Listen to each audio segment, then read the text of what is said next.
ಉತ್ತರ ಕನ್ನಡ ಜಿಲ್ಲೆಯ ಶಿರಸಿಯಲ್ಲಿ ಪ್ರತಿ 2 ವರ್ಷಗಳಿಗೊಮ್ಮೆ ನಡೆಯುವ ದಕ್ಷಿಣ ಭಾರತದ ಅತಿ ದೊಡ್ಡ ಜಾತ್ರೆಗಳಲ್ಲಿ ಒಂದಾದ ಮಾರಿಕಾಂಬಾ ದೇವಿ ಜಾತ್ರೆಯು ವೈಭವದಿಂದ ಆರಂಭವಾಗಿದೆ.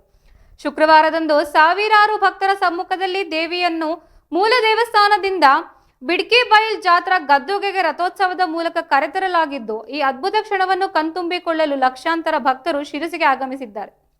ಜಾತ್ರೆಯು ಆರಂಭವಾದ ದಿನವಾದ ಶುಕ್ರವಾರದ ಬೆಳಗ್ಗೆಯಿಂದಲೇ ಭಕ್ತರು ಮಾರಿಕಾಂಬಾ ದೇವಿಯ ದರ್ಶನಕ್ಕಾಗಿ ಸರತಿ ಸಾಲಿನಲ್ಲಿ ನಿಂತಿದ್ದು, ದೇವಸ್ಥಾನದ ಆವರಣ ಭಕ್ತರಿಂದ ತುಂಬಿ ಹೋಗಿತ್ತು. ಎಲ್ಲೆಡೆ ಭಕ್ತಿ ಭಾವ ಮನೆ ಮಾಡಿದ್ದು, ರಥೋತ್ಸವದ ವೇಳೆ ಭಕ್ತರು ರಥಕ್ಕೆ ಕೋಳಿ, ಕಡಲೆ, ಬಾಳೆಹಣ್ಣು ಮತ್ತಿತರ ಸಾಮಗ್ರಿಗಳನ್ನು ಎಸೆದು ತಮ್ಮ ಭಕ್ತಿಯನ್ನು ಸಮರ್ಪಿಸಿದ್ದಾರೆ. ಈ ದೃಶ್ಯಗಳು ಭಕ್ತರ ಸಂಭ್ರಮವನ್ನು ಇಮ್ಮಡಿಗೊಳಿಸುವುದು.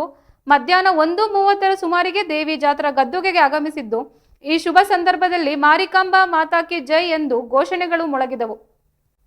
ಜಾತ್ರಾ ಸ್ಥಳದಲ್ಲಿ ನೆರೆದಿದ್ದ ಜನಸಾಗರ ದೇವಿಯ ಆಗಮನವನ್ನು ಅತ್ಯಂತ ಸಂತೋಷದಿಂದ ಸ್ವಾಗತಿಸಿದ್ದು, ಜಾತ್ರೆಯು ಹಲವು ದಿನಗಳವರೆಗೆ ನಡೆಯಲಿದ್ದು, ವಿವಿಧ ಸಾಂಸ್ಕೃತಿಕ ಕಾರ್ಯಕ್ರಮಗಳು, ಧಾರ್ಮಿಕ ವಿಧಿ ವಿಧಾನಗಳು ಮತ್ತು ವ್ಯಾಪಾರ ಮಳಿಗೆಗಳು ಭಕ್ತರನ್ನು ರಂಜಿಸಲಿವೆ.